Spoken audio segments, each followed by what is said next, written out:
ಎಲ್ಲಾ ಹಾನಿಯಿಂದ ಕೂದಲನ್ನು ರಕ್ಷಿಸುತ್ತೆ. ಬರೀ Amrit noni reach root premium hair oil. ಇವತ್ತು ಬೆಳಗಿನಿಂದ ಒಂದಷ್ಟು ಕಡೆಗಳಲ್ಲಿ ಶಾಂತಿಯುತ ಮತದಾನ ಆಗಿದೆ. ಮತ್ತೊಂದು ಕಡೆಯಲ್ಲಿ ಮತದಾರರು ತೀವ್ರ ಅಸಮಾಧಾನ ಹೊರಹಾಕಿದಂತಹ ಮತಗಟ್ಟೆಗಳ ಎಕ್ಸಾಂಪಲ್ಸ್ ಕೂಡ ಗಮನಿಸ್ತಾ ಇದ್ದೀವಿ. ಅಂದ್ರೆ ಒರಿಜಿನಲ್ ಆಧಾರ್ ವೋಟರ್ ಐಡಿ ತೋರಿಸಿದ್ರು ಕೂಡ ಮತದಾನ ಮಾಡೋದಕ್ಕೆ ಅವಕಾಶ ಸಿಗಲಿಲ್ವಂತೆ. ಸೊ ಹೀಗಾಗಿ ಮತದಾನ ಮಾಡೋದಕ್ಕೆ ಅವಕಾಶ ನೀಡಲಿಲ್ಲ ಅಂತ ಮತದಾರ ಆಕ್ರೋಶ ವ್ಯಕ್ತಪಡಿಸಿರೋ ಘಟನೆ ಕೂಡ ನಡೆಯಿತು. ಅದನ್ನೇ ಜೆರಾಕ್ಸ್ ಮಾಡಿ ತಂದ್ರೆ ಮತದಾನಕ್ಕೆ ಅವಕಾಶ ನೀಡಿದಾರಂತೆ. ಇದೊಂದು ರೀತಿ ಅಚ್ಚರಿ ಅನ್ಸುತ್ತೆ. ಬೆಳಗ್ಗೆಯಿಂದ 20 ರಿಂದ 30 ಜನರನ್ನ ಇದೇ ರೀತಿ ವಾಪಸ್ ಕಳಿಸ್ತಾ ಇದ್ದಾರಂತೆ ಮತಗಟ್ಟೆಗಳಲ್ಲಿ. ಮತಗಟ್ಟೆ ಸಿಬ್ಬಂದಿ ವಿರುದ್ಧ ಮತದಾರರ ತೀವ್ರ ಅಸಮಾಧಾನ ಹೊರಬಿದ್ದಿದೆ. ಬೆಂಗಳೂರಿನ ಹೆಗ್ಗನಹಳ್ಳಿಯ ಮತಗಟ್ಟೆ ಸಿಬ್ಬಂದಿ ವಿರುದ್ಧ ಈ ರೀತಿಯಾದಂತಹ ಬೇಸರ ವ್ಯಕ್ತವಾಗ್ತಾ ಇದೆ. ವೋಟರ್ ಐಡಿ ಇದೆಯಂತೆ, ಆಧಾರ್ ಕಾರ್ಡ್ ಇದೆಯಂತೆ, ಆದ್ರೂ ಕೂಡ ಅದನ್ನ ಒರಿಜಿನಲ್ ತೆಗೆದುಕೊಂಡು ಹೋದ್ರೆ ಮತದಾನ ಮಾಡೋದಕ್ಕೆ ಬಿಡ್ಲಿಲ್ಲ. ಅದನ್ನೇ ಜೆರಾಕ್ಸ್ ತಕೊಂಡು ಹೋದ್ರೆ ಮತದಾನ ಮಾಡಕ್ ಬಿಟ್ಟಿದ್ದಾರೆ. ಆಲ್ಮೋಸ್ಟ್ ಬೆಳಗಿಂದ ಒಂದು 20-30 ಜನಕ್ಕೆ ಹಿಂಗೆ ಆಗ್ತಿದೆ ಅಂತ ಮತದಾರರ ಆಕ್ರೋಶ ಅಲ್ಲಿ ವ್ಯಕ್ತವಾಗ್ತಾ ಇರೋದು. ಏನ್ ಕಾರಣಕ್ಕೆ? ಯಾಕಂದ್ರೆ ಸಹಜವಾಗಿ ಚುನಾವಣಾ ಅಧಿಕಾರಿಗಳು ಗೈಡ್ಲೈನ್ಸ್ ಅನ್ನು ಕೊಟ್ಟಿರ್ತಾರೆ, ಆದ್ರೂ ಕೂಡ ಯಾಕೆ ಎಡವಟ್ಟ ಆಯ್ತು ಅನ್ನೋದು ಪ್ರಶ್ನೆ. ಇವತ್ತು ಆಧಾರ್ ಕಾರ್ಡ್ ತೊಗೊಂಡೋಗಿ ಹೇಳಿದ್ರೆ ಸಂದರ್ಭದಲ್ಲಿ ಆಗೋದೇ ಇಲ್ಲ ಅಂತಾರೆ ಅವರು. ಆಮೇಲೆ ನಾವು BMTC ಎಂಪ್ಲಾಯಿಗೆ ಐವೆಲ್ ರಿಟೈರ್ಡ್ ID ಕಾರ್ಡ್ ತೋರಿಸಿದ್ರು ಸಹ ನೋಡಿ, ಈ ID ಕಾರ್ಡ್ ಇದು ಒರಿಜಿನಲ್ ಸರ್ಕಾರದ್ದು, ಇದು ಕೂಡ ಆಗಲ್ಲ ಅಂತಾರೆ. ಮತ್ತು ಇವು ಮತ್ತೆ ಹೇಗೆ ಇದು ಎಲೆಕ್ಷನ್ ಹೇಗೆ ಮಾಡ್ತಾರೆ ಅಂತ ನಮ್ಗೆ ಅರ್ಥವಾಗ್ತಿಲ್ಲ ಸರ್. ಇವರು ಏನಾಗ್ತಾ ಇದೆ ನೋಡಿ, ಈ ಒರಿಜಿನಲ್ ದಾಖಲಾತಿಗಳು ಇದ್ದಾವೆ. ಇವಾಗ ನಮ್ಮ ಫೋಟೋ ಅಲ್ಲಿರುತ್ತೆ, ನಾನು ಪಿಕ್ಚರಲ್ಲಿ ಇರ್ತೀನಿ, ಆದರೂ ಸಹ ಅವರು ಐಡೆಂಟಿಟಿ ಮಾಡೋಕ್ಕಾಗಲ್ಲ ನಿಮಗೆ.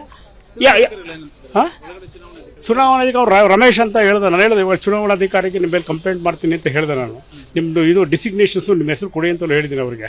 ಅಲ್ಲ ಬರೋಲ್ಲ, ವಾಪಸ್ ಕಳಿಸ್ತೀನಿ. ವಾಟ್ ಪರ್ಸೆಂಟೇಜ್ ಆಫ್ ಯಾರು ಸರ್? ಇವಾಗ ಸುಮಾರು ಜನ ಕಳಿಸಿದ್ದಾರೆ ಇವರು. ಇಲ್ಲಿ ಇವಾಗ ಬರತಕ್ಕಂಥ ಜನ ಅರ್ಧ ಜನ ವಾಪಸ್ ಕಳಿಸ್ತಾ ಇದ್ದಾರೆ. ಅವರು ಓಟೇ ಹಾಕ್ಸ್ಕೊಂತ ಇಲ್ಲ. ಮತ್ತು ಓಟಿನ ಆಗುತ್ತೆ. ಈಗ ನಮಗೇನಂದ್ರೆ ಇವಾಗ ನಮ್ಮದು ಅಲ್ಲಿ ಕಾರ್ಡ್ ಇರುತ್ತೆ ಸರ್. ಇವಾಗ ಅಲ್ಲಿ ಕೂತಿದ್ದಾರೆ ಏಜೆಂಟ್ಗಳು, ಈಗ ನಮ್ಮದು ಅವ್ರಿಗೆ ಗೊತ್ತಿರುತ್ತೆ, ನಮ್ಮದು ಫೋಟೋ ಕೂಡ ಇರುತ್ತೆ, ನಾವು ಎದಕ್ಕೆ ಕಾಣ್ತೀವಿ, ಇದು ಬೇರೆ ಇರುತ್ತೆ. ಆದರೂ ಅವ್ರು ID ಮಾಡೋಕ್ಕಾಗಲ್ಲ. ನಿಮಗೆ ವೋಟರ್ ಲಿಸ್ಟ್ ನಮ್ಮ ಹೆಸರಿದೆ, ಫೋಟೋಸ್ ಇದೆ.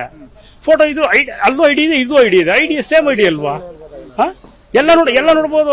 ಪ್ರತಿಯೊಂದು ದಾಖಲಾತಿಗಳು ರೆಕಾರ್ಡ್ಸ್ ಎಲ್ಲ ಪ್ರತಿಯೊಂದು ಇರುತ್ತೆ ಇದರಲ್ಲಿ. ಇದ್ರೂ ಸಹ ನಡೆಯೋದಲ್ಲ. ನಾನು ಗೌರ್ಮೆಂಟ್ ಅಫಿಷಿಯಲ್ ಆಗಿ ನಾನು ರಿಟೈರ್ಡ್ ಪಾಸ್ ಅದು ನಾವು ಅಲೋ ಮಾಡೋಕ್ಕಾಗಲ್ಲ ಅಂತಾರಲ್ಲ ಅವರು. ಮತ್ತು ಇನ್ಯಾವ ರೀತಿ ಇವರು ಎಲೆಕ್ಷನ್ ಮಾಡ್ತಾರೆ ಅಂತ ಇವರು ಜನಗಳಿಗೆ ಯಾವ ರೀತಿ ನ್ಯಾಯ ಕೊಡ್ತಾರೆ ಇವ್ರು ಹೇಳಿ ಅಲ್ವರ ಸರ್? ಏಜೆಂಟ್ರು ಪಾಪ ಸುಮಾರು ಜನ ಬಂದು ಅವರು ರಿಕ್ವೆಸ್ಟ್ ಮಾಡ್ಕೊಂಡ್ರು. ಆದ್ರೆ ಅವ್ರು ಯಾರು ಕೇಳ್ತಾ ಇಲ್ಲ. ರಮೇಶ್ ಅಂತ ಯಾರೋ ಇದ್ದಾರೆ, ಅವ್ರ ಆಫೀಸರ್ ಇರಪ್ಪ ಅವರು. ಅವರು ಅಲೋನ ಮಾಡಲ್ಲ ಅಂತಾರೆ ಅವರು. ಅಂಥವ್ರನ್ನೆಲ್ಲ ಯಾಕೆ ಹಾಕ್ತಾರೆ ಅಂತ ಇವರು. ಇವಾಗ ಸರ್ಕಾರ ಏನು ಮಾಡಿದೆ? ಸರ್ಕಾರ ಏನಕ್ಕಪ್ಪ ಪ್ರತಿಯೊಬ್ಬರಿಗೂ ಓಟ್ ಹಾಕ್ಬೇಕು ಅಂತ ಹೇಳ್ತಾ ಇದ್ದಾರೆ. ಹೀಗೆ ಅರ್ಧ ಜನ ವಾಪಸ್ ಕಳಿಸ್ಬಿಟ್ಟು ಮತ್ತೆ ಪ್ರಯೋಜನ ಏನಿದೆ? ಮತದಲ್ಲಿ ಆಗದೇ ಕಡಿಮೆ ಮತ. ಅದು ಬೆಂಗಳೂರು ನಗರದಲ್ಲಿ ಈ 2 days ಹಾಲಿಡೇ ಬಂದಿರೋದ್ರಿಂದ 3 ದಿವಸ ಹಾಲಿಡೇ ಬಂದಿದೆ ಸರ್. ಜನವೇ ಇಲ್ಲ. ಜನನೇ ಇಲ್ದಿರೋ ಸಂದರ್ಭದಲ್ಲಿ ಆಗತಕ್ಕಂಥ ಒಂದು 40% ಅಥವಾ 50% ಓಟ್ ಆಗ್ಬೋದು. ಅದರಲ್ಲಿ 20% ವಾಪಸ್ ಕಳಿಸೋದು ಬರೀ 30% ಓಟ್ ಆಗುತ್ತಲ್ಲ ಸರ್ ಅಲ್ಲಿಗೆ, ಅಲ್ವಾ ಸರ್? ನನ್ನ ಜೀವನದಲ್ಲಿ ನಾನು ಮಾತ್ರವಲ್ಲ, ನನ್ನ ಕೂದಲು ಕೂಡ ಆಗಿರ್ಬೇಕು ಸ್ಟ್ರಾಂಗ್ ಅಂಡ್ ಸ್ಟೈಲಿಶ್. ಬರೀ Amrit noni reach root premium hair oil ನೊಂದಿಗೆ. Reach root premium hair oil. Sir, ನಾವು ವೋಟ್ ಹಾಕೋಕ್ಕೆ ಅಂತ ನಾವು ಪಿಣ್ಯ ದಾಸರಹಳ್ಳಿಯಿಂದ ಬಂದರೆ ನಮ್ಮದು ಈ ಆಧಾರ್ ಕಾರ್ಡಿಂದ ನಾವು ಇದು ಯೂಸ್ ಮಾಡ್ತಾರೋ ಡೈಲಿ ಆಧಾರ್ ಕಾರ್ಡ್ ನಮ್ಗೆ ಗೊತ್ತಿಲ್ಲ. ಇದನ್ನು ತಗೊಂಡು ಬಂದು ನಮ್ಮ ಯಜಮಾನ್ರ ಲಿಸ್ಟ್ ನಂದು ವೋಟರ್ ID ಮಿಸ್ ಆಗಿತ್ತು. ಅದರಿಂದ ನಮ್ಮ ಯಜಮಾನ್ರ ವೋಟರ್ ಇದರಲ್ಲಿ ಸೀರಿಯಲ್ ನಂಬರ್ ಇದೆ, ಇಲ್ಲೆಲ್ಲ ಸೀರಿಯಲ್ ನಂಬರ್ ಸಿಕ್ಕಿದೆ.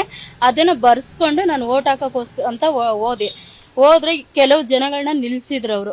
ಯಾಕೆಂದ್ರೆ ಈ ಆಧಾರ್ ಕಾರ್ಡ್ ರನ್ನಿಂಗ್ ಇಲ್ಲ, ನೀವು ಒರಿಜಿನಲ್ಲೇ ತರಬೇಕು ಅಂತ ಹೇಳಿದ್ರು. ಯಾಕೆಂದ್ರೆ ನಾವು ಹತ್ರ ಇದ್ರೆ ಹೋಗಿ ಮನೆಯಿಂದ ತರಬಹುದು, ಆದ್ರೆ ನಾವಿರೋದು ದೂರದಿಂದ ಬಂದಿರ್ತೀವಿ, ನಾವು ಅಪ್ ಅಂಡ್ ಡೌನ್ ಮಾಡಿ ಮತ್ತೆ ತರಕ್ಕಾಗಲ್ಲ, ಸೊ ಟೈಮೇ ಆಗೋಗ್ಬಿಡುತ್ತೆ. ಅದರಿಂದ ನಾವೇನ್ ಮಾಡಿದ್ವಿ, ಇದು ಯಾಕೆ ರನ್ನಿಂಗ್ ಇಲ್ಲ ಅಂತ ಕೇಳಿದ್ವಿ.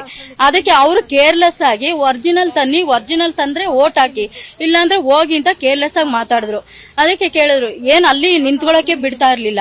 ಅದಕ್ಕೆ ನಾವಂದು ಯಾಕೆ ಈ ತರ ಮಾಡ್ತಾ ಇದ್ರಿ, ಎಲ್ಲಾ ಕಡೆ ವೋಟರ್ ID ಎಲ್ಲ ಇದ್ರಲ್ಲಿ ಆಧಾರ್ ನಂಬರು ಇದರಲ್ಲೇ ಒಂದೇ ಇರುತ್ತೆ, ಯಾಕೆ ಈ ತರ ಮಾತಾಡ್ತಾ ಇದ್ದೀರಾ ಅಂದ್ರೆ ಒಂಥರ ಪೊಲೀಸವ್ರನ್ನ ಹೋಗಿ ಅವ್ರನ್ನ ಕಳಿಸಿ ಆ ಕಡೆ ಕಳಿಸಿ ಅಂತ ಪಾಪ ಅವ್ರನ್ನ ಓಟ್ ಇವ್ರು ಬಂದು ಯಾಕೆ ಅಂತ ಕೇಳಕ್ ಬಂದಿದ್ಕೆ ಅವ್ರ ಮೇಲೂ ಒಂದ್ ಸ್ವಲ್ಪ ದಬ್ಬಾಳಿಕೆ ಮಾಡಿದ್ರು ಸರ್.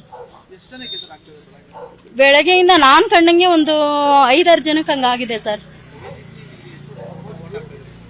ನಾವು ಸುಮಾರು ಒಂದು 15 ವರ್ಷದಿಂದ ಒಂದು 15 ವರ್ಷದಿಂದ ಇಲ್ಲೇ ವೋಟ್ ಹಾಕ್ತಾ ಇರೋದು. ಅನುಕ್ಷಣದ ಸುದ್ದಿಗಳಿಗಾಗಿ ವಿಸ್ತಾರ ನ್ಯೂಸ್ ಯೂಟ್ಯೂಬ್ ಚಾನೆಲ್ ಸಬ್ಸ್ಕ್ರೈಬ್ ಮಾಡಿ. ಹೊಸ ಸುದ್ದಿಗಳ ನೋಟಿಫಿಕೇಶನ್ಗಾಗಿ ಬೆಲ್ ಐಕಾನ್ ಕ್ಲಿಕ್ ಮಾಡಿ. ಲೇಟೆಸ್ಟ್ ಅಪ್ಡೇಟ್ಸ್ಗಾಗಿ www.vistaranews.com ವೆಬ್ಸೈಟ್ಗೆ ವಿಸಿಟ್ ಮಾಡಿ. ಅಂಗೈಯಲ್ಲೇ ಜಗತ್ತಿನ ಸುದ್ದಿ ತಿಳಿಯಲು ವಿಸ್ತಾರ ನ್ಯೂಸ್ ಕನ್ನಡ ಆಪ್ ಡೌನ್ಲೋಡ್ ಮಾಡಿ.